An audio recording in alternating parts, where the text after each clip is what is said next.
Hi, எல்லோருக்கும் வணக்கம். இது நம்முடைய சுட சுட சினிமா.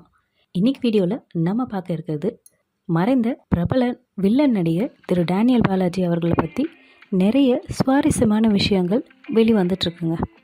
அதுவும் அவர் இருக்கும்போது தெரியாத பல விஷயங்கள் அவர் இறந்த பிறகு தான் வெளிவந்துட்டுருக்கு. அப்படி ஒரு சில விஷயங்கள் தான் அவர் ஏழை மாணவர்களுக்கு உதவி செய்கிறது, அவங்க அம்மாவோட ஆசைக்காக கோயில் கட்டியிருக்கிறது.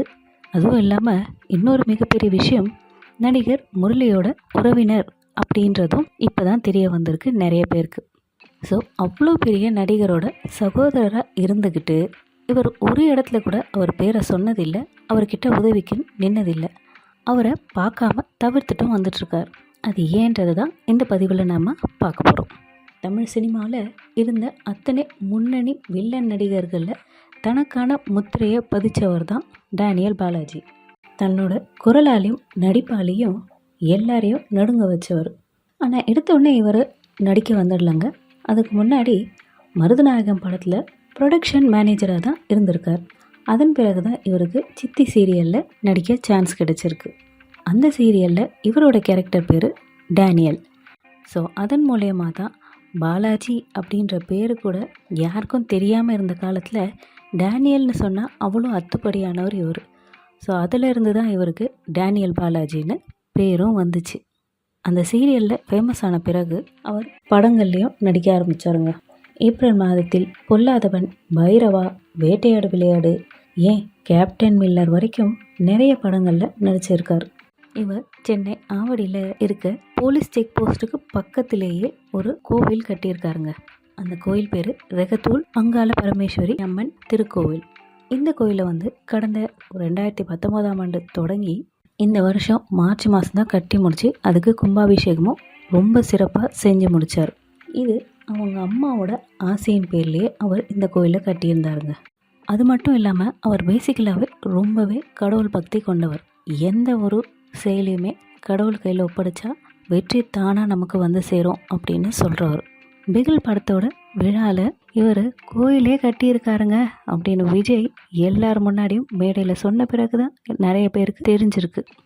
அவர் வீட்டு பக்கத்தில் இருக்கவங்கெல்லாம் அவரை பற்றி அவ்வளோ விஷயங்கள் சொல்கிறாங்க. படிக்கிற பசங்களுக்கு அவ்வளோ ஹெல்ப் பண்ணியிருக்காரு. அவங்க படிப்புக்காகட்டும், இல்லை அவங்களுக்கு படிப்புக்கு தேவையான பொருட்கள் வாங்கி கொடுக்கறதுல ஆகட்டும், எல்லாத்துலேயும் நிறைய ஹெல்ப் பண்ணியிருக்காரு. ஏன் அவர் ஷூட்டிங் போகும்போது ஸ்கூலுக்கு போகிற பசங்களை பார்த்தா கொண்டு போய் ஸ்கூலில் விட்டுட்டு தான் போவாராம். எல்லாம் ஓகே, ஆனால் எவ்வளோ தூரம் சொன்னோம், இந்த சிகரெட்டையும் குடிப்பழக்கத்தையும் மட்டும் விட்டுடுங்கன்ட்டு. அவர் அதை மட்டும் கடைசி வரைக்கும் கேட்கவே இல்லை அப்படின்னு சொல்லி அவருக்கு தெரிஞ்சவங்கெல்லாம் அவ்வளோ தூரம் கதறி அழறாங்கங்க. இது எல்லா காரியங்களுக்கு மேலேயும் இன்னொரு சிறப்பான தரமான ஒரு வேலை பண்ணியிருக்காருங்க. அது என்னென்னா, தன்னுடைய கண்களை தானம் அளிக்கிறதா அவர் எழுதியும் கொடுத்துருந்துருக்காரு. அவர் இறந்த பிறகு அவர் எழுதி கொடுத்த மாதிரி அவரோட கண்களும் தானமாக பெறப்பட்டுச்சு. இவ்வளோ விஷயங்கள் அவரை பற்றி ஒன்று ஒன்றா கேட்க எல்லாருக்கும் வியப்பாகவும் பூரிப்பாகவும் இருக்குங்க. பேர்பட்டவர் நடிகர் முரளியோட சகோதரன்ற விஷயம் கூட இப்போ ரீசண்டாக தாங்க தெரிய வந்துச்சு. ஸோ அதை கூட வெளியில் சொல்ல விருப்பப்படாமல் தான் இருந்திருக்காரு. அவ்வளோ பெரிய நடிகராக முரளி இருந்தப்போ கூட அவர்கிட்ட சிபாரிசுன்னு போய் டேனியல் பாலாஜி ஒரு முறை கூட நின்னதே இல்லையா. இதை பற்றி ஒரு பேட்டியில் கூட அவர் சொல்லியிருக்காரு. அதில் அவர் ஸ்கூல் படிச்சுக்கிட்டு இருக்கும்பொழுதே முரளி அண்ணன் ஒரு நடிகராக இருந்திருக்காரு. அதுவும் அவர் திரைப்படக் கல்லூரியை முடிச்சுட்டு வரும்பொழுதெல்லாம் முரளி மிகப்பெரிய நடிகராக ஆகிட்டுருக்காரு. இதனால் தான் அவரை போய் அடிக்கடி பார்க்குறத கூட தவிர்க்க ஆரம்பிச்சிட்ருக்காரு. ஒருவேளை அவரை போய் சந்தித்தா யாராவது சிபாரிசுக்கு தான் போய் நிற்கிறான் அப்படின்னு இவரை ஏளனமாக பேசிடுவாங்களோன்னு நினச்சிக்கிட்டே அவரை சந்திக்கிறத கூட சுத்தமாக நிறுத்தியிருக்கார் ஒரு கட்டத்தில். ஆனால் ஒரு சமயம் திரைப்பட கல்லூரியில் படித்து முடித்த பிறகு அவருடைய அண்ணன் முரளியே அவரை பார்க்க வீட்டுக்கு அழைச்சிருக்காரு. அங்கே போனப்போ சின்ன வயசாக இருக்கும்போது தன் கூட ரொம்ப நெருங்கி பழகினவர் இப்போல்லாம் நம்மக்கிட்ட எப்படி பேசுவாரோன்னு யோசனையில் தான் போயிருக்கார். ஆனால் அவர் அதில் கொஞ்சமும் மாறலை, என் கூட எப்பயும் பழகிற மாதிரி தான் பழகினார்னு டேனியல் பாலாஜியும் சொல்லியிருக்கார்.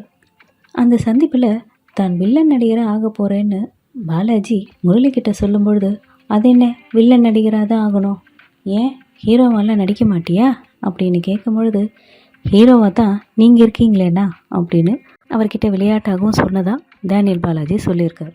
அது மட்டும் இல்லாமல் முரளியோட அப்பா கன்னட படங்களில் நிறைய பணியாற்றியிருக்கார்.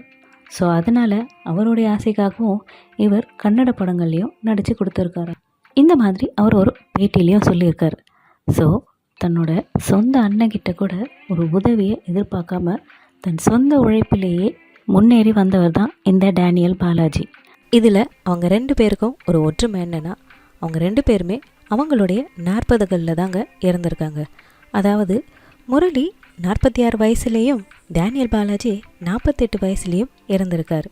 அதே மாதிரி 2 பேருமே மாரடைப்பில் தான், அதாவது ஹார்ட் அட்டாக்ல தான் இறந்துருக்காங்கன்றது குறிப்பிடத்தக்கது. போன 29ஆம் தேதி ராத்திரி 11 மணிக்கு திடீர்னு அவருக்கு மாரடைப்பு ஏற்பட்டிருக்கு. இதையடுத்து அவருடைய உறவினர்கள் டேனியல் பாலாஜியை கொட்டிவாக்கத்தில் இருக்க ஹாஸ்பிட்டலுக்கு கொண்டு போயிருக்காங்க. ஆனால் அங்கே போனப்பறம் தான் தெரியுது அவர் ஏற்கனவே இறந்து போயிட்டாருன்னு. இதற்கடுத்து அவருடைய உடல் அவருடைய பூர்வீக இடமான புருஷவாக்கத்துக்கே கொண்டு செல்லப்பட்டு அங்கே இறுதி அஞ்சலிக்கு வைக்கப்பட்டுச்சு. டேனியல் பாலாஜியோட அம்மா அவருடைய உடலை பார்த்து கதறி அழுதது அங்கிருந்த எல்லாரையும் கலங்கடிச்சிருச்சு. விஷயம் தெரிஞ்சு கௌதம் வாசுதேவ் மேனன், வெற்றிமாறன்னு எல்லாரும் ஹாஸ்பிட்டலுக்கே போய் அவரோட உடலுக்கு அஞ்சலி செலுத்தியிருந்தாங்க. சாயந்தரம் அவருடைய உடல் அலங்கரிக்கப்பட்ட வாகனத்தில் எடுத்து செல்லப்பட்டு ஓட்டேரியில் இருக்கிற மின் மயானத்தில் தகனம் செய்யப்பட்டுச்சு. டேனியல் பாலாஜி பற்றி இன்னொரு விஷயம் என்னென்னா, அவர் திருமணம் ஆகாதவர். அவருக்கு ஒரு 25 வயசு இருக்கும்பொழுது எல்லாரையும் போல் அவங்க அம்மாவும் அவருக்கு பெண் தேட ஆரம்பிச்சிருக்காங்க. ஆனால் ஏனோ அவருக்கு ஏற்ற மாதிரி பெண் அமையாததால், அப்படியே பெண் அமைஞ்சாலும் அது இன்னும் சில காரணங்களுக்காக தட்டி கழிச்சிட்டே போனதால் இப்படியே அவருடைய கல்யாணம் தள்ளி போய்கிட்டே இருந்திருக்கு. ஒரு கட்டத்தில் இனி தனக்கு கல்யாணமே நடக்காதுன்னு நினச்சாரா என்னவோ, அதன் பிறகு அவர் அந்த எண்ணத்தையே கைவிட்டுட்டு தன்னுடைய கெரியர் மேலேயும் முழு கவனத்தை செலுத்தி அதில் அவர் இந்த அளவுக்கு முன்னேறியும் இருக்காருங்க. எவ்வளோ விஷயங்கள் பாருங்கள். கோயில் கட்டியிருக்காரு, கஷ்டப்படுற பசங்களுக்கு ஹெல்ப் பண்ணியிருக்காரு. அவ்வளோ பெரிய நடிகர், தன்னுடைய சகோதரராக இருந்தும் அவர்கிட்ட ஒரு ஹெல்ப் கேட்காம சுய கௌரவத்தோடு நெஞ்சை நிமித்தி வாழ்ந்திருக்காரு. பாருங்கள் எவ்வளோ விஷயம். ஒரு மனுஷன் இவ்வளோ நல்லவராக கூட இருக்க முடியுமான்னு யோசிக்க வைக்கிற அளவுக்கு இருக்குங்க. அப்படிப்பட்ட அவர் இவ்வளவு சீக்கிரத்தில் வெறும் 48 வயசில் இறந்து போனாருன்றது நினைக்கும் பொழுது எல்லாருக்குமே ரொம்ப கஷ்டமாக இருந்துச்சுங்க. இவ்வளவு சீக்கிரம் இறந்துருக்கணுமா அப்படின்றத நினைக்கும் போது ரொம்பவே கஷ்டமாக இருக்குங்க. ஆனால் நடந்ததை யாராலையும் மாற்ற முடியாது. அதனால் இறந்த அவருடைய ஆத்மா சாந்தி அடையணும், அந்த இறைவனடி சேரணும்னு நாமளும் பிரார்த்திப்போம். இந்த வீடியோ உங்களுக்கு பிடிச்சிருந்தா லைக் பண்ணுங்கள், ஷேர் பண்ணுங்கள். இன்னும் இது மாதிரி நிறைய வீடியோஸ்க்கு நம்ம சேனலை மறக்காமல் சப்ஸ்கிரைப் பண்ணிக்கோங்க. இதை பற்றின கருத்துக்களை கீழே கமெண்ட் பாக்ஸில் பதிவு பண்ணுங்கள். திரும்ப வேறு ஒரு சினிமா வீடியோவுடன் நான் உங்களை மீண்டும் சந்திக்கிறேன். அதுவரையில் நன்றி.